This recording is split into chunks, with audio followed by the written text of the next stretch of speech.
Hello, RDs and RDs to be. Welcome to the RD Exam Ready podcast. I'm Zach Caseberg, your tutor, coach, and guide along the path to passing the RD exam. I'm so excited you're here because if you are, it means that you want to learn more about passing the RD exam, and trust me, you're in the right place. As an RD, you're expected to work with all demographics, all types of folks throughout all life cycles. Within the life cycle, there's also that stage where we're growing life. Obstetrics, the study of pregnancy, is particularly interesting from a physiological and nutritional standpoint to RDs. It's not too often that nutritional needs can alter so rapidly like they do throughout pregnancy. Usually it's because we're in a disease state, we're getting older, we're growing really rapidly like infants or children, but pregnancy is much different. Today's episode is going to focus on those nutrition needs during pregnancy. We'll also touch on the recommended weight gain guidelines throughout pregnancy as well. Students often get hung up on this topic for several reasons. Pregnancy has a lot of physiological changes to the body. So if you're a student who has some struggles with human anatomy and physiology, keep in mind that you need to start by building that good basis of understanding those concepts before you go into that physiology component for all these different groups.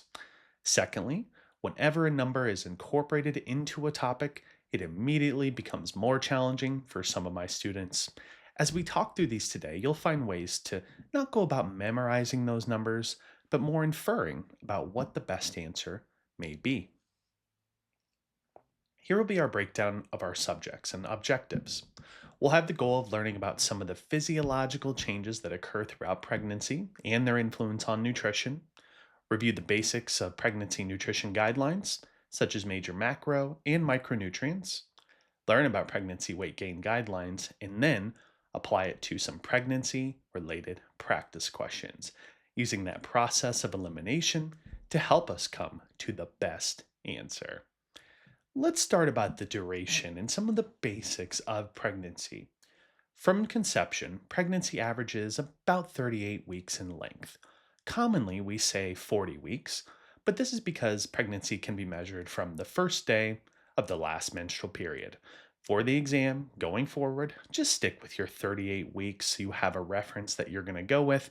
It'll make it a lot easier when you're deciding on your questions. Some of the normal physiological changes that occur in pregnancy include things like this: increases in blood volume, increases in all your blood lipids, increased cardiac output, oxygen consumption, even an increase of glomerular filtration rate, or GFR, in the kidneys is going to be seen. So many things are happening during this phase at once. From a nutritional standpoint, we're mostly focused on how pregnancy is going to affect the patient's food intake and how greatly it increases that patient's basal metabolic rate, or BMR. Take those last 2 points with you. That high BMR and the alterations in food intake is what we're primarily focused on here, folks. Hormonally, you're going to expect that pregnant people are going to have some changes that occur. Couple important ones would be progesterone and estrogen. Progesterone, that essential hormone that is in the female sexual reproduction system, it's doing things like stimulating the growth of the fetus, making sure it's getting proper nutrients, even promoting lipid deposition into fat cells for the pregnant mom. Estrogen, another hormone, is going to do also similar things, such as help with increased lipid storage, synthesis, formation of the baby, too. Nutrition needs are not static throughout pregnancy. They really do vary across the whole course. And that's going to be dependent on a few things, such as the patient's pre pregnancy BMI would maybe be one thing that would influence this, their level of physical activity, current health status. So many things can influence what their nutrition needs might be. That increased metabolic rate that we talked about a little bit earlier is mostly due to the extra work that the cardiovascular, respiratory, renal, and reproductive system are all putting in. They're all bumped up and working on overdrive. Baby is getting larger, so baby requires more energy in general, right? We need to give you some reference numbers for each of these kcals, energy, macros, and micros, so make note of these. The dietary reference intakes, or DRIs, for pregnancy during the first trimester says that there is no reference and no recommended increase in calories for that first trimester. We will see an increase in calories in the second and third trimesters. Second trimester is going to require an increase of 340 calories per day. The third trimester will be an increase of 452 calories per day from our basis. For macros, carbohydrates for pregnant women are going to fall right in the middle of those average macronutrient distribution ranges, or the AMDR that we say here. Usually they say right around 53% or so, or kind of 63% you could see with pregnant people, falling very close within the AMDRs. As long as you know those, you're going to be in a great spot. For protein, I would recommend probably 1.1 grams per kilogram per day for a pregnant person to get enough adequate protein for their body. They are really going to be losing muscle mass during this phase because the baby is taking a lot of their energy stores. So that 1.1 is one, to help support the baby as it grows, and two, to help support mom so that they don't lose a ton of their muscle. For fats, our third macronutrient here, the recommendation for fat is that the fats stay within the AMDR, and the particular number that was mentioned was 33% of total calories on average from fat. So staying within the AMDR is what I notice about here. When you think vitamins or minerals for pregnancy, what do you think? When I say pregnancy, you say folate, right? Folate for pregnancy should be that big thing that triggers in your mind when you read it in a question or on the exam. Folate is involved specifically in the replication of DNA, gene expression, and amino acid metabolism. This deficiency in folate can actually lead to things like neural tube defects, such as spina bifida, brain, and heart defects for baby. Luckily, with the fortification of folate into many grains and goods and having good intake, we can avoid this folate deficiency. Keep in mind a few of your dietary sources too. Folates, you're going to have to think of foliage, right? Foliage like greens, fruits, vegetables, juices, fortified cereals, breads, rolls, rice. These can all be great sources of folate. I'd also recommend you check out dietary folate equivalents, or DFE. What DFE is it's measuring how much bioavailable folate is consumed in the diet, because we can get it in the supplement form, the food form, and many forms. So I would definitely take a look at the DFEs. Make sure you just understand the breakdown of DFEs and about how more bioavailable sources are going to provide more DFEs in that case. Now, iron is going to be your next nutrient to focus on. It's a big guy. Iron, we know how much it helps with the red blood cells, not just the mom, but the baby themselves. It's recommended to supplement iron to meet a baby and mom's needs. And that's why the RDA for pregnancy is so high. It's recommended to get 27 milligrams per day of iron. And again, your sources you could think of could be some of your iron fortified foods like breakfast cereals, grains, rices could be good options. We of course know that different meats and animal products can be great sources of iron in that case. And we know we can look into things like spinach or other more plant based sources that won't be as bioavailable but are still good sources of iron. Vitamin A is going to be another key nutrient in pregnancy because vitamin A is so helpful in cell differentiation. That patient has a baby, so we're differentiating lots of cells in that growth process. The RDA for vitamin A for pregnant people is 770 micrograms per day.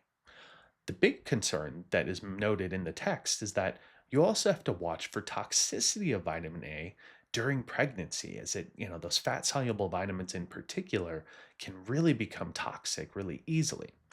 It's for this reason that pregnant people are recommended to avoid things like retinol supplements or retinol face creams that can lead to that toxicity. Look into that if you've never heard that.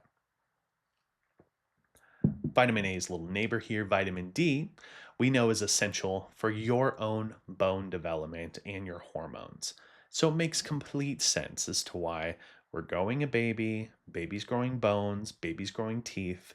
All of us are going to require some vitamin D to do that, right? We want pregnant people to consume 600 IUs of vitamin D per day from food. Calcium is really coming in close conjunction with that as well and is being used for more of that development of the fetus's skeleton. As well as vitamin D and calcium are really essential because mom is providing so much nutrients to baby that eventually mom themselves is going to lose their bone mineral status or have some bone breakdown. Supplementing or getting adequate amounts of this is going to help avoid that from happening. In review, pregnant people require an increase in kcals, but only in the second and third trimester. That would be 340 and 452 kcals, respectively. Protein needs in pregnancy are also going to increase to 1.1 grams per kilogram. Carbs and fats, those two stayed right within those AMDR recommendations. So just make sure you're nice and familiar with those AMDRs, and you should be nice and settled when it comes to those two macros. Lastly, the micros we need to focus on will be folate, iron, vitamin A, vitamin D, and calcium in there.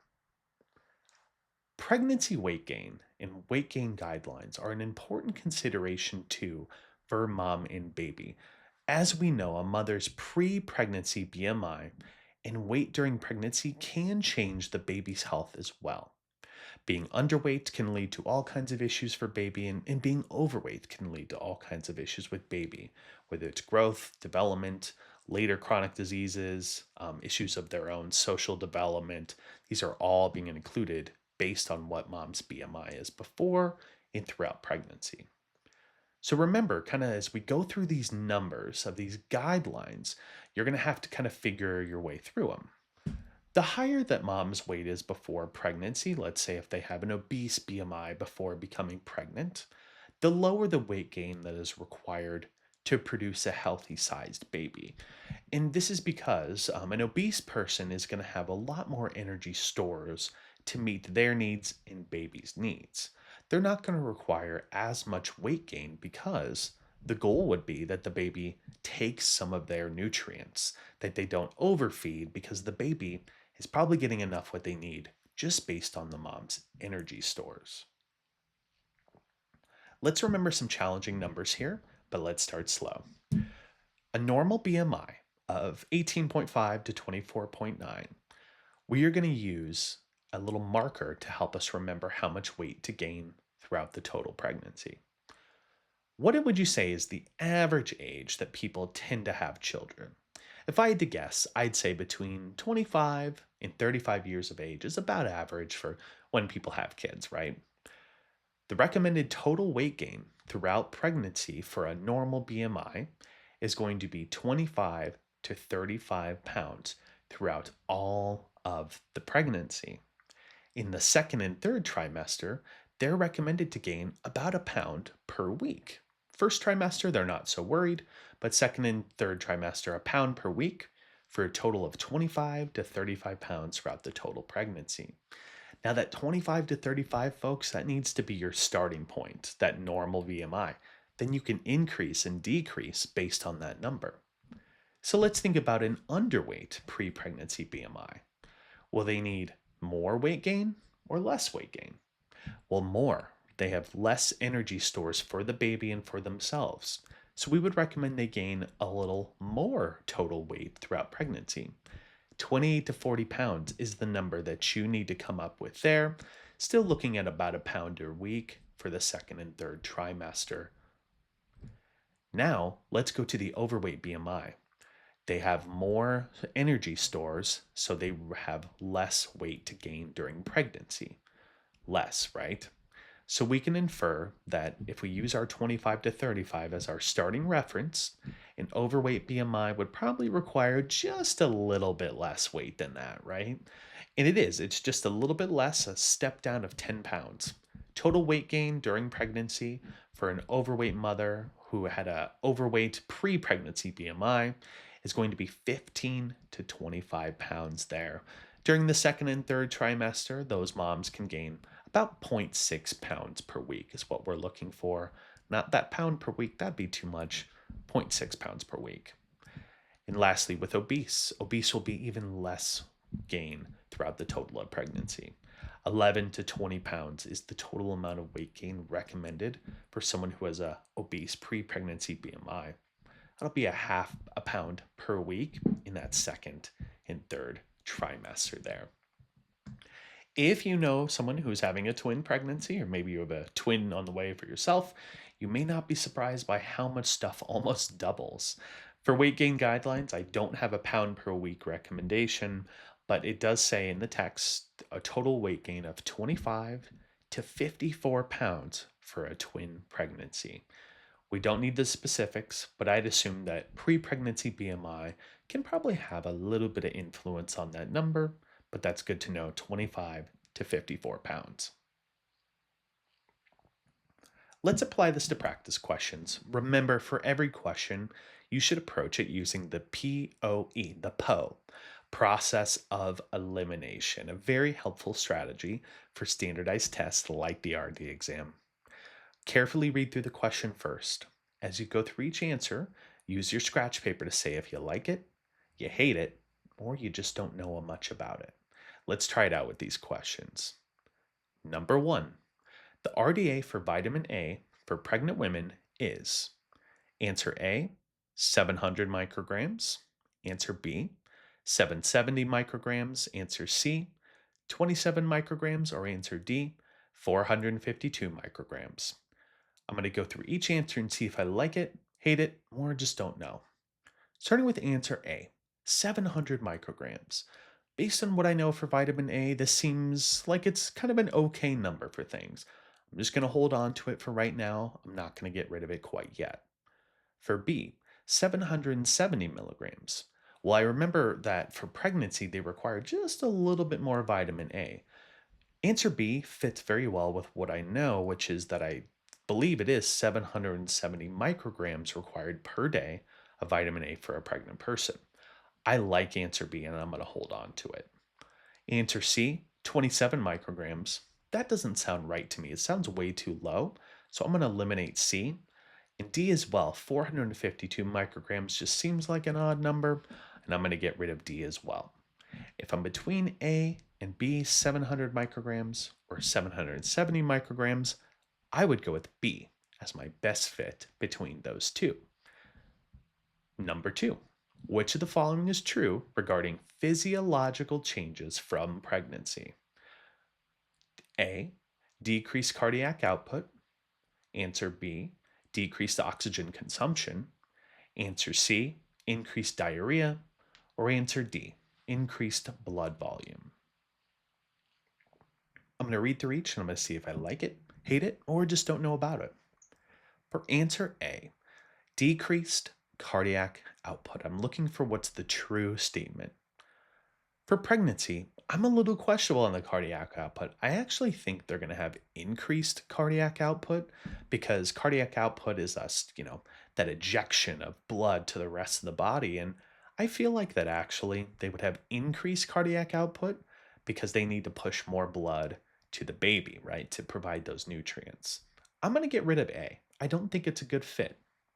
For B, decreased oxygen consumption. I'm going to put a question mark by B. I'm not sure enough about it. I would think that because pregnant people have to work a lot harder, they have to do increased oxygen consumption. But I'm just going to hold on to B for now. C, increased diarrhea. Is this a physiological change from pregnancy? I don't think so. I would get rid of answer C actually, and I am going to do so. Answer D, increased blood volume. I like answer D a lot because I do feel like we are getting a large amount of blood volume and blood plasma from pregnancy. So if I was going to be stuck between answer B, decreased oxygen consumption, and answer D, increased blood volume, I would go with what my best answer is that I felt with. That was answer D. Increased blood volume is true regarding physiological changes from pregnancy.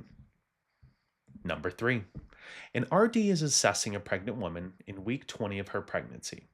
Her pre pregnancy weight and height are 75 kilograms and 1.5 meters, respectively. How much total weight gain should she have throughout her pregnancy? Well, first, as you can tell, we need to probably find the BMI for this patient. For our answers, we have answer A, 15 to 25 pounds, answer B, 11 to 20 pounds, answer C, 25 to 35 pounds, or answer D, 20 to 40 pounds. We need to figure out this patient's pre pregnancy BMI. Luckily enough, I have her weight, I have her height. I can figure this thing out. So, in order to do this, remember for BMI, it's going to be your kilograms divided by meters squared, right? For that order of operations, you're going to have to do that meter squared first. So you'll do 1.5 squared on your bottom, and then on the top is 75 kilograms. So 75 divided by 1.5 squared. When you calculate those, what did you get? I got a BMI that looks pretty close to 33, or well above 30, is what I notice. A BMI above 30 would indicate what? It would indicate obesity, right? So this mother has a obese pre-pregnancy BMI. Now let's look at our answers. For answer A, 15 to 25 pounds. That's not going to be it because that's what the breakdown was for an overweight pre-pregnancy BMI. I'm going to get rid of A. For B, 11 to 20 pounds. This is what I remember being the obese BMI breakdown. So I think that's going to be a good answer, and I'm going to hold on to that one. For C, 25 to 35 pounds. This is a good one, but this is going to be for a normal pre pregnancy BMI. This is my starting point, so I got to get rid of C. And then D, 28 to 40 pounds. That would be for an underweight pre pregnancy BMI. I've eliminated all other three answers, so my best answer for a pre-pregnancy BMI of above 30 is going to be a total of 11 to 20 pounds of weight gain during pregnancy. That's a wrap on today's lesson, students. I hope you listened, learned, and enjoyed, and really kind of enjoyed learning with us today.